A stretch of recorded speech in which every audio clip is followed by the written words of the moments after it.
The village of Eldenbrook rested in a quiet valley, nestled between shadowed hills and dense forests. Its people lived by the old ways, full of stories, warnings, and rituals passed from one generation to the next. Among these tales, none was more feared than those surrounding the river that wound its way beyond the eastern woods, a broad, slow-moving stretch of black water known simply as the Nightflow.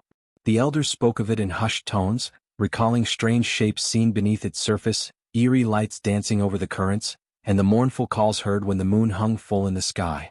No villager would dare approach it after dusk. Lena had heard these stories all her life. Yet no story could shield her now. She lived in the household of her stepmother, Meryl, a hard woman with a sharp tongue and cold eyes. Since Lena's father had died 3 winters past, the house had grown colder still, filled with bitterness and cruel demands. Her stepmother often accused Lena of laziness, of bringing ill luck to the home, of unseen wrongs only she seemed to see. The punishments were small at first, missed meals, endless chores, but they had worsened in recent months, especially as whispers of sickness and misfortune began to spread in the village. That evening, after the day's work was done and the stars began to appear in the sky, Meryl called Lena before the hearth.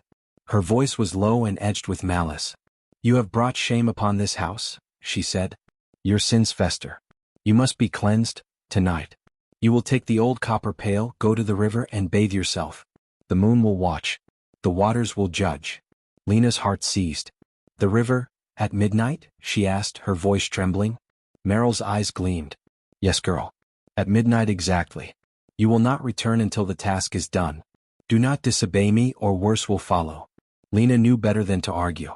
In that house her voice meant nothing. She lowered her head and murmured, "Yes, stepmother." The hours crawled by.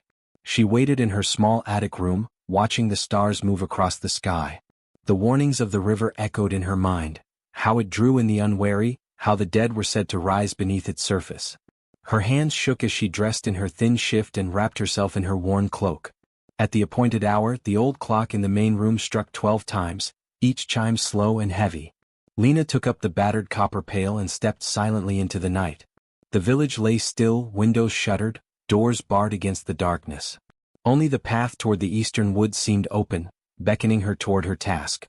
The moon hung low and full, casting long shadows over the land.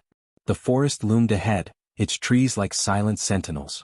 Every step Lena took seemed to echo in the quiet. The night air grew colder as she neared the river, the ground beneath her feet damp and uneven. As the trees parted, the river came into view.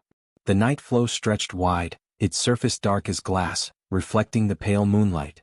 The stories did not exaggerate, a deep unease filled the air here. No birds sang. No insects stirred.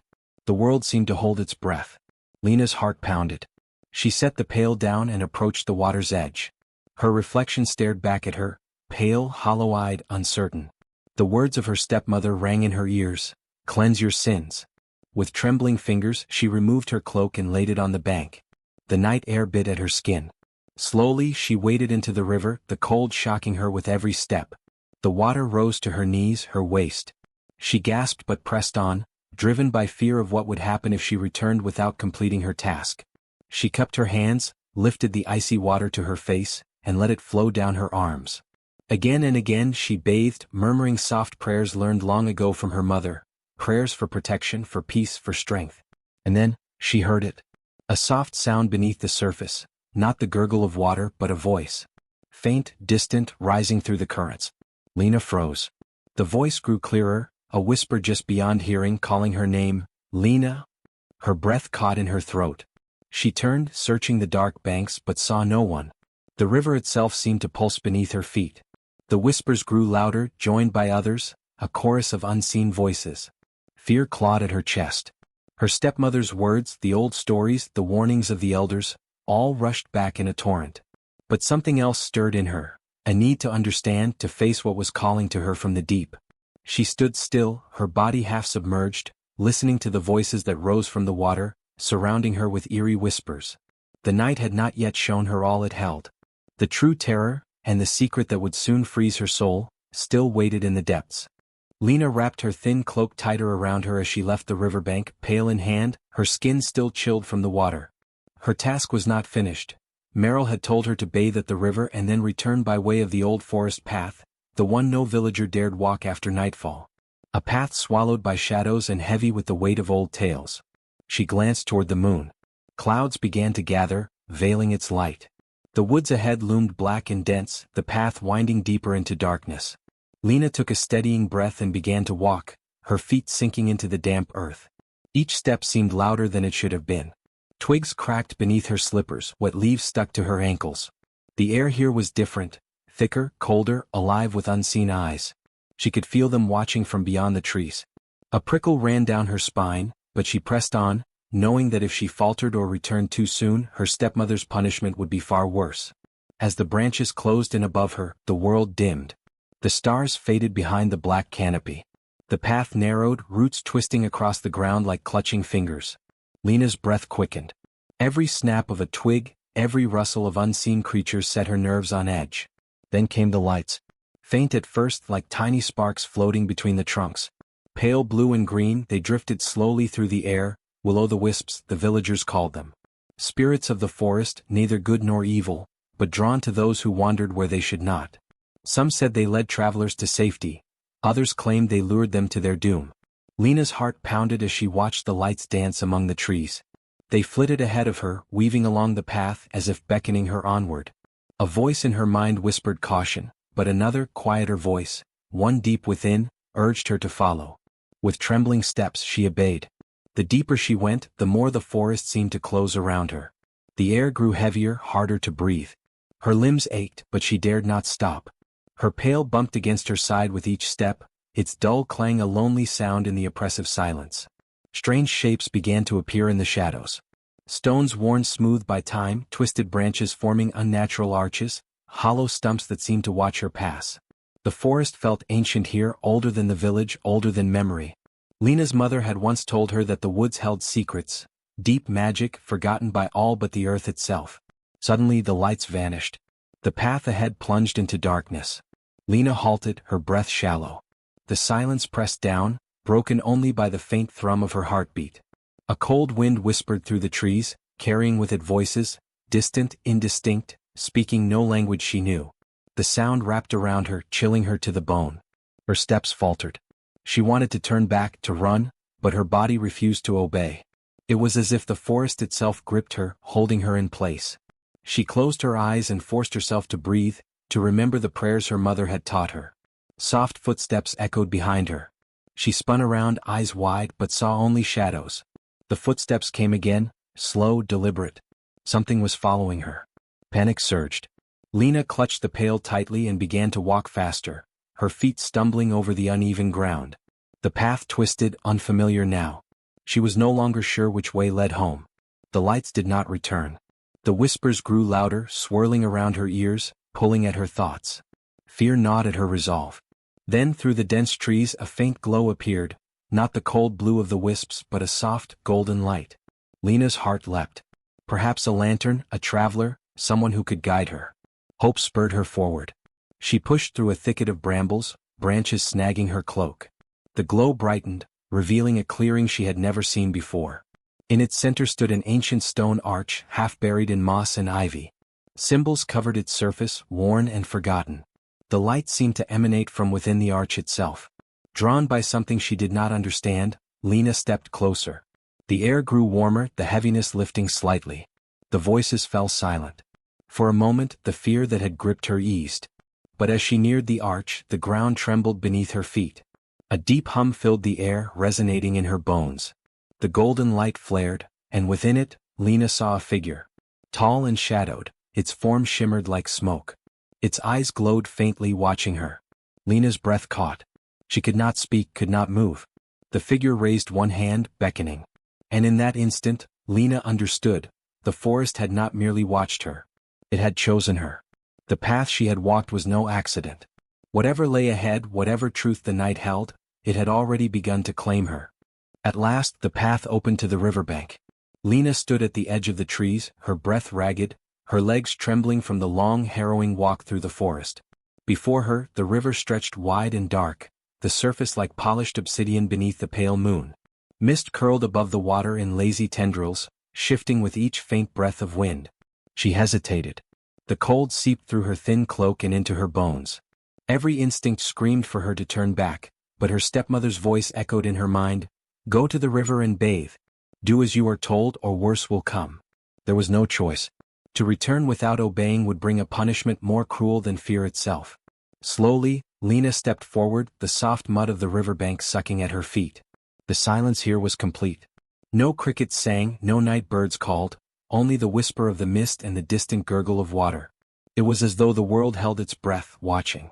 She unfastened her cloak and let it fall to the ground. The night air bit at her exposed skin. With shaking fingers, she unbound her hair and slipped out of her dress, folding it carefully though her hands trembled. Barefoot and clad only in her thin shift, she approached the water's edge. The river's surface gleamed coldly, unmoving. No current stirred. It was a dead stillness, unnatural. Leone swallowed her fear and dipped one toe into the water. The chill stabbed up her leg like a blade. She gasped but forced herself forward, wading in until the icy water lapped at her knees. Her breath came in shallow bursts. Gooseflesh rose across her arms. It felt not like ordinary water, but as if something ancient and cold pressed against her skin, something that knew she was there. Leone looked around. The river stretched in both directions, winding through the dense forest. The trees along the banks were gnarled and old, their branches reaching toward the water as though in warning. The mist grew thicker, drifting across the surface like ghostly fingers. She gathered her courage and waded deeper, the water now at her waist. Her shift clung to her, heavy and sodden. The moonlight shimmered faintly on the surface, casting eerie patterns that danced and shifted. Then the water rippled. Leone froze. It was not the ripple of her own movements, this was deeper, stronger. A pulse from beneath. The surface trembled in a wide circle around her, though no wind stirred the air. Something moved in the depths. Her heart thudded painfully. She glanced down. The water was dark, its depths hidden. Shapes seemed to swirl below, fleeting, formless. She blinked, unsure if it was her mind playing tricks. Another ripple spread, wider this time. The mist parted slightly and for a brief moment she saw them, faint, pale forms beneath the surface. Not fish. Not anything she recognized. They drifted slowly, their movements languid as if they were waiting. The chill in the water deepened. Leone's breath came faster.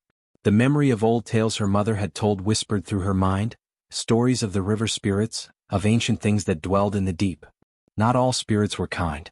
And yet, something called to her. A strange pull, as if the river itself wished her to stay, to step deeper still. She forced herself to breathe. "I will not be afraid," she whispered, though her voice shook.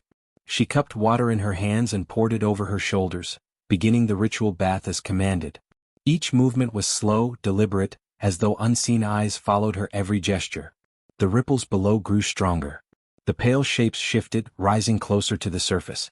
Leone dared not look directly down. She could feel them watching, waiting. A sudden wave of cold swept through the water, so intense it stole her breath. The river stirred, the surface trembling as if something vast shifted beneath her feet. For an instant, the mist lifted, and then at the center of the river, a dark shape rose. It was immense just beneath the surface. Leone's eyes widened in horror and awe. The shape pulsed, sending ripples in all directions. The pale forms below seemed to gather around it, circling slowly. Frozen in place, Leone could only watch as the shape moved. It did not break the surface, but its presence was undeniable, a being of the river, ancient and vast. It had come in answer to her presence. The water lapped higher, cold as death. Leone's limbs trembled. Her breath came in ragged gasps. A voice, not heard but felt, stirred in her mind. "Why have you come?" Tears filled her eyes. She could not speak, could not form words. Her mind screamed for her to flee, but her body would not move. The river had her now. Whatever would come, she must face it. The voice echoed again, deeper this time. "Why do you call to me?" Her heart pounded. In desperation she thought of her mother, of warmth, of love, of hope. Somehow that thought steadied her. She opened her mouth, her voice a whisper in the night. "I did not call," she said softly, "but I am here." The river stilled. The shape below hovered for a long moment. Then slowly it began to sink, fading into the depths. The pale forms drifted after it, the water calming once more. The chill receded, though the weight of unseen eyes remained. Leone stood trembling, the cold biting deep into her bones. But she was alive. Whatever the river had seen in her, whatever test she had faced, she had endured. Gathering the last of her strength, she stepped back toward the shore, her body heavy with exhaustion. The mist curled once more over the surface, veiling the depths. The whispers faded, leaving only the quiet lapping of water. Shivering, Leone dressed quickly, her mind reeling. The forest no longer seemed quite the same. The river had revealed a secret, one she barely understood. And though she would return to the village, to her cruel stepmother's house, something within her had changed. The river had spoken. And it would not be the last time. The water that moments ago only shimmered coldly now seemed alive with unseen movement. Leone stood waist-deep, her breath uneven, skin prickling with dread. The air around her had stilled completely, as though the forest itself listened. Even the river's gentle current had ceased, the surface becoming mirror-smooth. Her every breath felt loud in the deafening hush. Beneath the glassy water something stirred. A ripple spread from her right side, not from her own movement, but from something below. She glanced down, heart racing, but saw only the murky blackness of the river's depths. Then another ripple, larger this time. Her arms instinctively crossed over her chest, fingers clutching her shoulders. The icy water pressed in on her, colder than before, as though the river resented her presence. Her teeth began to chatter, more from fear than cold. From the corner of her eye, movement, swift, shadowed, passed beneath her. Her breath caught. The thing had been large. Too large to be any fish. And far too purposeful in its glide. Leone's legs shook. She turned to wade toward the shore, her steps sluggish in the thick, chill water. But before she could move far, a sudden sensation gripped her ankle, like cold fingers wrapping around her skin. She gasped aloud, nearly falling. There was nothing visible on her leg, yet the sensation remained. A clasping touch, impossibly cold, impossibly real. She looked down. Shapes moved below, slow, deliberate. Several now.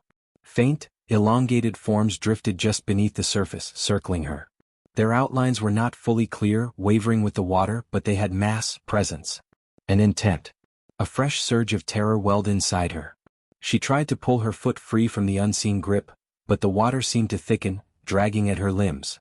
Her breaths came fast, ragged. Her vision swam with fear. Then, a face rose from the deep. It emerged so slowly that at first she thought her mind was playing tricks. Pale as bone, with hollow eyes that seemed to glow faintly in the dark water. Its features were neither fully human nor entirely beast, something ancient, otherworldly, impossible. Long strands of what looked like riverweed streamed from its scalp, drifting in the water like hair.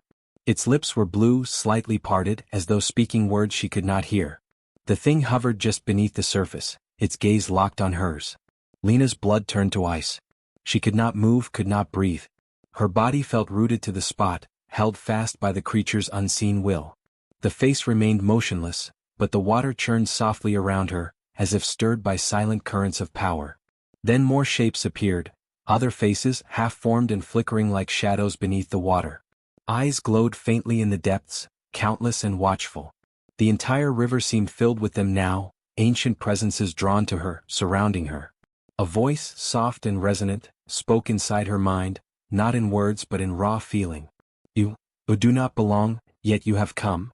Tears streamed down her cheeks. She wanted to scream, to run, to flee from this cold grip of terror, but still her body refused her. The water pressed in, heavier now, thick with unseen forces. Every instinct cried for her to escape. Summoning what little will she had left, Leone forced her lips to move. Her voice emerged in a trembling whisper. I was told, to bathe. I meant no harm. The pale face seemed to consider her, unblinking. The unseen grip on her ankle loosened, though the surrounding presences remained. A cold current brushed past her, swirling around her waist like a serpent. The river's voice echoed once more in her mind. Bound, forced, not by your will. The understanding in its tone was chilling, and oddly, sympathetic. The face began to sink slowly, its glow dimming. The surrounding shapes faded back into the depths, leaving only ripples on the dark water. The unnatural cold began to ease, the air returning to its earlier eerie stillness. Released from her frozen state, Leone staggered toward the shore, her breath's ragged sobs. Her limbs were numb, her heart pounding so violently it felt ready to burst. Every glance over her shoulder showed only empty water now, though the memory of those faces was burned into her mind. She reached the riverbank on shaking legs, collapsing to her knees. Her soaked shift clung to her skin, offering no warmth. The night air bit at her, but it was a lesser chill compared to the cold that had gripped her beneath the surface. For long moments she sat there, clutching her arms, unable to process what had happened. What were those things? Spirits? Creatures of the river? Old tales and superstitions raced through her thoughts, but none fit what she had seen. And yet, they had let her go. She looked down at the faint marks on her ankle. No bruises, but a lingering sensation as if the river's touch had imprinted itself on her. Whatever the beings had been, they had known she was forced to the river, not there by her own wish. A shudder passed through her. She could not stay here. Not after what she'd witnessed. Gathering her dress with trembling fingers, Leone forced herself to stand. Her legs were weak, but she would return to the village. No one must know what she had seen, not yet. They would only mock her, or worse, accuse her of drawing some curse upon the place. But deep inside, Leone knew this was not the end. The river had marked her somehow. It had spoken to her. And what waited beneath its surface was not done with her yet. Leone stumbled through the trees, the soaked hem of her shift dragging through dead leaves and tangled roots. Her breath came fast, her chest tight, her skin still burning cold despite the warm summer night. The forest pressed close around her, shadows flickering at the edges of her vision. But it wasn't the dark that frightened her. It was the voice, soft as a ripple across water, yet echoing inside her mind deeper than thought. You are not meant to be here, but you will see what others have hidden. The words came without sound, a presence woven through her every step. No lips had moved. No one had spoken. Yet the message pulsed in her skull, undeniable, alive. Her legs shook with exhaustion, but she could not stop. Each time she slowed, the voice would return, not as words this time but as images, sensations, pieces of memory not her own. Her bare feet slipped on moss-slick roots. She caught herself against a tree trunk, gasping. The forest seemed to lean in, the rustle of leaves forming a language just beyond understanding. And then, without warning, the world around her shifted. The forest faded, not with the passing of time, but as if something deeper had pulled her under, into a vision not her own. She stood again at the riverbank. But it was no longer the river she had just fled. The moon was gone, replaced by a blood-red sky streaked with shadows. The water churned violently, black waves surging as if in fury. Figures moved along the shore, men and women in rough tunics, dragging someone between them. A girl struggling, crying out in terror. They shouted curses, called her witch, claimed she had cursed the crops, the children, the town itself. Without hesitation, they bound her with stones and flung her into the river's depths. Leone cried out, but no sound came. She was a watcher here, trapped in the vision. The girl's scream was swallowed by the water. The mob stood in silence, watching until the bubbles ceased. The scene shifted again. Now the river ran calmer, but its banks were lined with more stones, markers of others who had been cast into its depths. A shadowed figure, cloaked and faceless, stood at the edge. It whispered words of binding, of silence, of forgetting. A dark pact. Leone's heart pounded. These were not old stories. This was truth, buried, denied, but alive in the river's memory. The voice returned, softer this time. They fed us their guilt, their fear, their lies. More images came, villagers whispering, erasing names, building false tales to cover the shame of what they had done. Each life drowned, each secret buried beneath calm waters. Over generations the truth faded. Only the river remembered.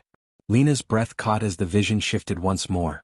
She saw her own village as it was now, so proud of its clean streets, its fine festival days, its smiling faces. But beneath that facade the same darkness lingered. The same blood had tainted the river. And those who remembered feared it still. A cold certainty settled into her bones.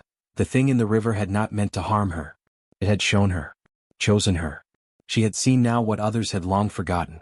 The voice rose again, echoing deep within her. Not meant, but called. You will speak, when the time is right. Leone staggered as the vision faded, the forest returning around her. Her knees buckled and she sank to the earth, trembling. The river's truth lay inside her now, its memories, its grief, its hunger for justice. And though she did not yet understand why, she knew one thing with certainty. She could never be silent again. Not now. The forest was utterly still. Even the insects seemed hushed, as if the woods themselves held their breath. Leone crouched beneath the tangled branches near the river's edge, her breath shallow, her limbs trembling. The chill of the water clung to her skin, and though she had dressed again in haste, the cold seemed to seep deeper than her bones, into her very soul. The vision still burned behind her eyes, fragments of memory that weren't hers, of faces drowned beneath the black waters. She should have fled. Every instinct screamed for her to run far from this cursed place. But the voice, "You will speak when the time is right." The words held her fast as surely as the hands that had brushed her ankle in the water. A sudden ripple spread across the river, though no wind stirred. The silver moonlight wavered on its surface. Then from the shadows they began to appear. Shapes, pale and indistinct at first, drifting along the riverbank as if born from the mist itself. One by one they emerged, forming a slow, silent procession. Men and women, children. Faces gaunt and hollow, eyes empty as the grave. They moved without sound, without breath, their feet leaving no mark upon the earth. Lena's heart lurched. She clutched a low-hanging branch for balance, unable to tear her gaze away. More figures joined the procession, the line growing longer, stretching along the river's edge. Some were clothed in tattered garments of older times, styles she'd only seen in worn drawings at the elders' hall. Others wore the simple tunics of her own village folk. Young and old alike bound by the same fate. Drowned. Forgotten. A cold gust swept through the trees. Lena shivered, her breath clouding in the air. The river itself seemed to pulse beneath the procession, as if the waters grieved the burden they carried. And then she saw her. Near the center of the ghostly line, a slender figure drifted with a bowed head, her dark hair falling in tangled waves over her shoulders. A face Lena knew, soft features once full of laughter and warmth. Her heart clenched. Mara. Her friend. Her cousin barely older than herself. Gone nearly 2 years now. The village had whispered that Mara had run away, fallen in with trouble in a distant town. They'd spoken her name with shame, quickly changing the subject when Lena had asked too many questions. But here she was, among the lost. Her skin pale as moonlight, her eyes dark hollows beneath arched brows. No smile touched her lips now. Only the slow, mournful drift of one bound to the river's sorrow. Mara? Lena's whisper caught in her throat. Her voice failed her. Mara's head lifted, slightly, almost imperceptibly. Their eyes met. In that hollow gaze something stirred, a flicker of recognition. Not warmth, not life, but memory. An echo of the girl she had been. A tear slid down Lena's cheek. Grief welled in her chest, hot and fierce. This was not some tale to frighten children. These were no imagined ghosts. This was the truth, the dark heart of her village, hidden beneath centuries of silence and lies. The procession moved onward, weaving between the ancient trees. The river's surface shimmered as the lost ones passed, as though the water mourned with them. Lena's limbs refused to move. She watched helplessly as the line of spirits continued along the bank and faded, one by one, into the mist beyond the bend. Only when the last pale figure vanished did the forest breathe again. A soft rustle of leaves. The distant hoot of an owl. The ripple of the river's current returning to its slow, steady flow. Lena sank to her knees, shaking. Mara? All of them. All the stories, the runaways, the accidents, lies. They hadn't fled. They had been taken. Silenced. Offered to the river's depths, their voices stolen. And now she had seen. She wiped her tears with trembling fingers. The voice's final words echoed again in her mind. You will speak, when the time is right. The time was not yet. But it would come. And when it did, Lena swore, these lost souls would be heard.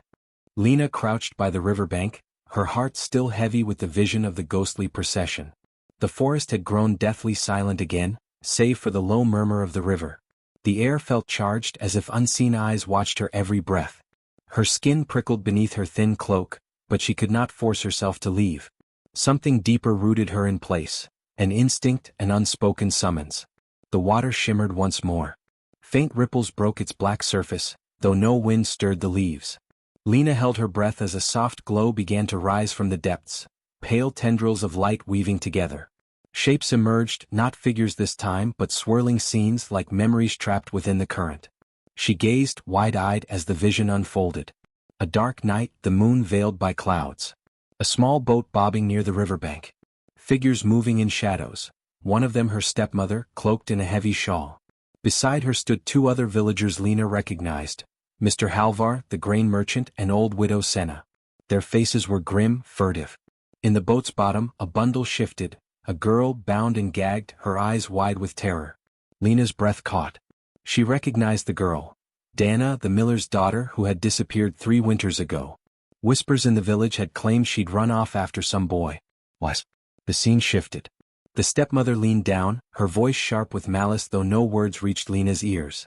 With brutal swiftness, the villagers lifted Dana and threw her into the river's cold embrace. The bundle splashed once, then was gone beneath the dark waters. Lena clutched her chest. Horror and fury warred within her. Her stepmother? A murderer? No. A dozen cruel words, yes. But this? Her mind reeled. The vision continued. More scenes followed in a relentless tide.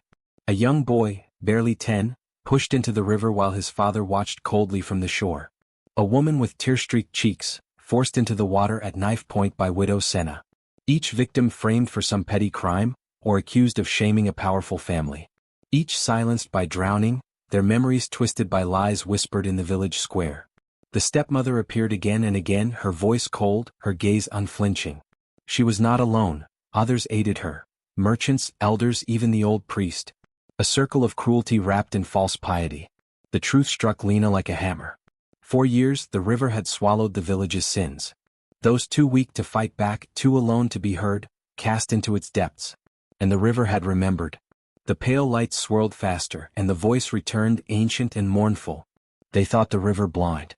But we have waited. We have seen. Now through you truth may rise. Tears streamed down Lena's face. Her stepmother's cruelty had always seemed petty. A harsh word, a slap, a night spent without supper. But this was monstrous. The visions began to fade, the waters calming once more. But Lena's mind burned with what she'd seen. The spirits had chosen her, not just to witness but to speak. To break the silence that held her village in its grip. Her body trembled as she stood. The moon now rode high, its pale light gleaming off the river. In that light Lena made her vow. The crimes would no longer remain hidden. The dead would be named. The guilty would face the truth. And the river would no longer weep alone. The cold grip of the river lingered on Lena's skin. Though the visions had faded, the water now pulsed with a strange life, swirling around her ankles with unnatural force. She gasped, trembling as the current began to rise, not with the slow ebb of a stream, but with sudden intent, dragging at her legs, pulling her toward the deeper channel. A low hum echoed through the night air, not from the spirits but from the river itself. It had shown her the truth, but it was not ready to let her go. "You must tell them," came the mournful voice of the drowned. "But beware, many will deny, many will fear, and some will seek to silence you. The river remembers but it does not forgive." The current surged again, jerking her waist deep into the icy black water. Lena gasped, arms flailing for balance. Her feet scrabbled on the slick stones beneath, but the riverbed seemed to tilt, as if drawing her toward the center. "Please," she whispered aloud, though to whom she didn't know. "Let me go. I must tell them." In answer, a wall of water rose before her, a glistening, shimmering sheet in which faint faces flickered. The lost. The drowned. Their eyes hollow with grief, their mouths moving in silent cries. Then came the urging voice once more, "Speak for us. If you fail, if you forget, we will not release you." Panic surged through Lena's chest. The water pressed tighter around her, dragging at her waist, up to her ribs. The current coiled around her legs like iron chains. With all her will, she wrenched herself sideways, clawing toward the shore. Her breath came in ragged gasps. Every step was a battle. Her limbs, heavy from the cold, barely obeyed her. "You must tell." The voices echoed with greater urgency as the current swirled higher, now lapping at her throat. Cold stole her strength, her limbs felt numb. "No," Lena gasped. "I will speak. I swear it." For one endless moment, it seemed the river would swallow her whole. Then, as if sensing her resolve, the grip of the current eased, just slightly. It was enough. With a desperate cry, Lena lunged forward, her hands scrabbling at the muddy bank. Her nails tore through wet earth. She kicked with what little strength remained, dragging herself from the water inch by agonizing inch. At last, air. Her chest heaved as she rolled onto solid ground, coughing up river water, her entire body shaking. Behind her, the river's surface stilled once more. The pale faces vanished beneath the waves. But the voice lingered in her mind. "Do not forget." Lena lay in the damp grass, her breath shallow, her heart racing. Moonlight painted the forest silver. Her soaked shift clung to her skin, chilled to the bone. Yet in her heart, a new fire burned, a vow to the spirits, to the lost, and to herself.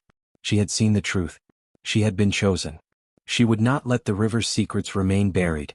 With trembling arms, she pushed herself to her feet. Weak and soaked, but alive, Lena began the long, lonely walk back toward the village. each step echoing with the word she had sworn to keep. At first light, a lone figure staggered through the mist-shrouded streets of the village. Lena's hair hung wet and tangled down her back, her thin shift plastered to her skin. Her steps were slow, uneven, every muscle aching from the night's ordeal. She clutched her arms tightly around herself against the early chill. The sight of her, barefoot, trembling, eyes wide with an intensity that seemed beyond this world, drew the attention of the few villagers stirring at dawn. "Is that the Miller girl?" one whispered. "She's soaked to the bone," murmured another. A farmer, rising early to tend his fields, ran to her. "Lena, child, what happened to you?" But she could barely speak. Her lips, blue from the cold, formed broken words. "The river. I saw them." By then others had gathered, drawn by her ragged appearance and the urgency in her voice. Within moments, a small crowd surrounded her in the square, women with baskets, old men leaning on canes, curious children peeking from doorways. Someone fetched a cloak, draping it over her shoulders. Another pressed a cup of steaming broth into her trembling hands. Gradually, warmth returned to her limbs and with it, her voice. And then, haltingly, Lena began to tell them what had happened. Of the midnight command, the lonely path through the woods, the dark shapes beneath the water, the faces of the lost, the voice of the drowned, the crimes she had witnessed in those visions, the innocent villagers cast into the river by her stepmother and others, their deeds hidden beneath years of silence. A gasp rippled through the crowd. Some crossed themselves. Others shook their heads in disbelief. "Nonsense," muttered a merchant. "Too much fear. Too many stories." "She's a child," said another. "It was a dream." But not all dismissed her words so quickly. The old midwife leaned heavily on her staff and whispered, "There were whispers long ago, of villagers who vanished, whose fates were never known." "She speaks the river's truth," said a fisherman, his weathered face pale. "Mark my words. I have felt it myself, the pull of the cursed water." Tension grew. Voices rose in debate. Fear sparked in their eyes. By midday the elders, gray-haired, stern, once unmoved by childish tales, had no choice but to act. Too many had heard. Too many now believed. They summoned a council to the long hall, bidding Lena to stand before them. Word spread swiftly. By the hour of noon, nearly the whole village gathered, filling the hall and spilling into the square outside. And there, beneath the wooden beams darkened with age, Lena faced the elders. Her stepmother stood among the crowd, eyes sharp with barely veiled panic. "Child," one elder began, "you come before us with grave accusations. Crimes long buried. Speak plainly now so all may hear." And with the same fierce resolve that had carried her from the river's depths, Lena raised her voice once more. She told them everything, no hesitation, no fear. The faces beneath the water. The crimes of the past. The hidden guilt of those who thought their secrets safe beneath the river's surface. A hush followed her words. Then from the crowd came a trembling voice, an old man whose brother had vanished decades before. "It is true," he wept. "I knew he would not run." Another woman sobbed aloud. "My sister, my sweet Mara," they said she fled but she would never." One by one voices joined hers, those who had lost, those who had suspected, those who had long kept silent. The tide had turned. The truth could no longer be buried. The council of elders exchanged grim looks. They could not ignore this. An inquiry was ordered. Witnesses called. Records of old disputes unsealed. And in the face of mounting truth, the guilty began to crack. Cornered before the village, her stepmother tried to deny, to twist the tale, to accuse Lena of lies. But the river's curse had begun to break. The spirits had demanded truth, and the people would not turn away now. One elder rose. "We have heard the voices of the past. We will hear no more deceit." Confronted by the weight of her crimes, the stepmother at last collapsed to her knees, sobbing, confessing before all. She and others, jealous, fearful, had indeed cast innocence into the river long ago when old feuds had poisoned their hearts. The village stood in stunned silence. Then, slowly, the crowd parted, not in shame or pity but in quiet reverence, as Lena, no longer trembling, walked from the long hall into the light of day. Word spread beyond the square. Fishermen who passed the river later that day swore it had changed. Its current no longer pulled with dark hunger. The air above it seemed lighter, less cold. Some said they saw pale shapes fade beneath the water, their eyes at peace at last. And Lena? No longer the quiet, timid girl. She had spoken the unspeakable. She had given voice to the lost. In the weeks that followed, the village honored her courage. Elders came to her for counsel. Women of the town brought her offerings, not out of pity but out of respect. And when the wind stirred across the river's surface, when strange lights flickered among the reeds, the villagers would say softly, "She is their voice now. She speaks with truth." And the river listens. The sky was still bruised with the fading shadows of night when Lena reached the edge of the village. The eastern horizon held only a faint promise of dawn, but already smoke rose from hearth fires, and the first villagers were beginning to stir. Her feet dragged across the dirt path, each step an effort after the long, harrowing night. Her soaked garments clung to her body, her hair, tangled and dripping, hung in thick cords down her back. Her skin was pale beneath the streaks of mud. Her eyes, wide and hollow, carried something deeper than exhaustion, an echo of the things she had seen. The first to notice her was old Marta, the baker's wife, who had risen early to knead the morning bread. Through her window she glimpsed the thin figure stumbling past and hurried to the doorway. "Child?" she called, voice uncertain. "Lena? What has happened to you?" At the sound, a handful of others emerged from their homes. Farmers, traders, yawning children clinging to mother's skirts. Soon half the square was filled with curious faces. Lena opened her mouth but no sound came. Her throat was raw, her voice trapped behind the memories clawing through her mind. It wasn't until Marta reached her and wrapped a shawl around her trembling shoulders that she managed to speak. "The river," Lena whispered. "I saw, beneath the water. The dead, they're still there. And the truth," her words broke, tears spilling freely now. "They were thrown in. It was murder." A murmur rippled through the crowd. Faces paled. Some gasped, others exchanged uncertain glances. "Nonsense," scoffed Tomas the miller, folding his arms. "Child's tale. Night fears." But Marta stood firm, her old eyes sharp. "Does this look like a child's fancy?" she snapped, gesturing to Lena's sodden state. "The girl has been through something dark." Others nodded, their voices rising in uncertain speculation. "I've heard the river pulls strange ways at night. Folk have vanished before. We just never asked why." "You speak of murder, girl?" an elder finally demanded, his white beard trembling with restrained emotion. "Whose deeds do you accuse?" Lena's gaze rose. Though her body still shook, her voice now carried something more, conviction born of terror and truth.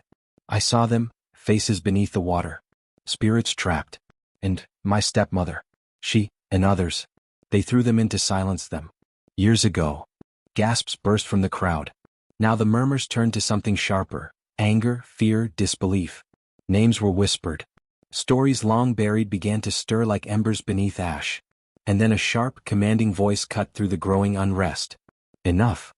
It was Elder Brand, tallest of the village council, his staff thudding once on the ground. "This is no matter for street talk. Such claims, if true, would tear us apart." His gaze fell on Lena, stern but not unkind. "You will tell this before the council. Let truth be weighed properly." The gathered villagers pressed forward, eager for more, but Elder Brand gestured them back. "Go to your homes. Let the elders hear first. And if there is cause, justice will follow." But whispers spread faster than commands. By the time Lena, draped in dry blankets and led to the long hall, entered the council chamber, the square outside buzzed with rumor. More villagers had gathered, young and old, doubtful and fearful alike. Inside the long hall, the elders sat in a solemn circle, faces grim in the dim morning light. At their center stood Lena, weary but resolute. Once more she told her tale, every dark vision, every whispered name. Her voice rang through the chamber with eerie calm, the weight of truth giving her strength. And when at last she finished, silence hung heavy in the air. The eldest counselor, a stooped woman with eyes like flint, spoke first. "We cannot dismiss this." Another nodded. "Too many vanishings. Too many old doubts." And then Elder Brand declared, "This day we will seek truth. If the river's curse is broken only by confession, then let those guilty be named." Thus the council called for inquiry. And beyond the long hall walls the village waited, breath held, hearts uneasy, for what dawn might reveal. The sun rose slowly that morning, casting a pale gold over the village square where knots of villagers gathered, restless and murmuring. The events of the night had already spread: Lena's strange return from the river, her trembling confession, the council's urgent meeting. What had once been whispered suspicion now swelled into open dread. It was not just a child's tale anymore. Too many faces wore the same haunted expression. Those who had lost loved ones to the river's depths, those who remembered old disappearances never explained. By midday, the council elders emerged from the long hall with grim faces and summoned the villagers to gather beneath the ancient oak. Word was sent to fetch those named by Lena, her stepmother, Marlin, among them, along with others implicated by the visions and the council's questioning. No one could refuse a summons when justice was at stake. Lena stood beneath the oak, wrapped in a simple cloak borrowed from Elder Marta. Her hair, still damp from the river, hung in loose waves. Though pale and drawn, her eyes were steady, her voice unwavering. The child the village had overlooked for so long was gone. In her place stood someone changed, tempered by the night, by truth, by the will of spirits. The square fell silent as the accused arrived. Marlin was among them, dressed finely in hopes of projecting calm. But her face betrayed her, a flicker of panic beneath cold eyes. She had heard what Lena claimed. And worse, she had heard the villagers beginning to believe it. Elder Bran raised his staff and addressed the crowd. Last night, one among us walked the river path at midnight. Lena, forced to that place by cruelty, has seen with her own eyes what has long been hidden. She speaks not only her words but those of the restless dead. A collective shiver passed through the gathered villagers. It is not lightly, Bran continued, that the council calls this assembly. We seek not rumor but truth. And truth cannot remain buried. He turned to Lena. Speak again so all may hear. With quiet strength, Lena recounted the visions. The cold faces beneath the water, the procession of lost villagers, the memories forced upon her by the voice of the drowned. She named the guilty, not only Marlin but 2 men and another woman, all bound in a cruel pact to rid themselves of those who might expose their crimes. Gasps rose from the crowd as names were spoken, respected figures, trusted friends. Anger warred with disbelief. Marlin stepped forward, her voice sharp. Lies. The girl dreams. Driven mad by cold water and childish fear. But Elder Marta stood. We know madness from truth. Look at her. She pointed to Lena. This is no madness. Spirits have touched her. Another elder, thin and silver-haired, added, Too many have vanished.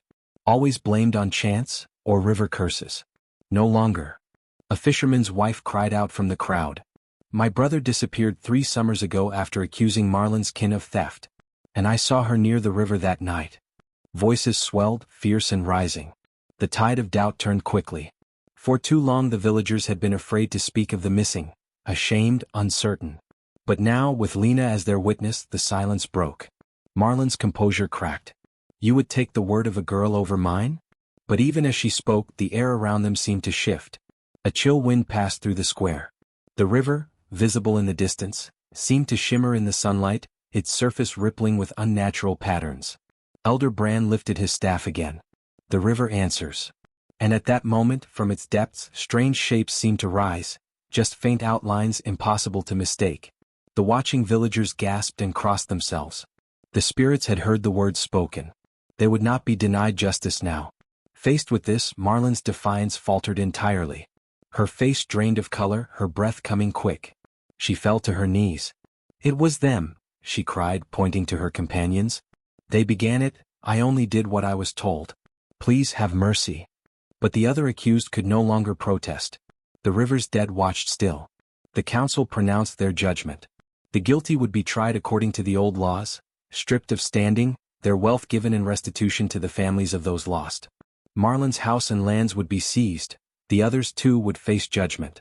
Their power, once used to silence, was broken. And as the sun rose higher, the river's strange shimmering began to fade. Those watching swore they heard faint voices in the wind, relieved, fading into peace. Later, in the quiet that followed, many approached Lena, not with pity but with respect. Mothers wept and clasped her hands, elders offered blessings. Fishermen left offerings at the riverbank, prayers of thanks that the spirits would no longer claim the innocent. Elder Bran spoke before the people. The curse is lifted because one spoke truth. Let this be remembered. No longer the quiet, overlooked girl, Lena now stood as a voice of justice. In her heart, she felt the river's peace settling. The restless dead had found their witness. And the village would never again look upon her the same.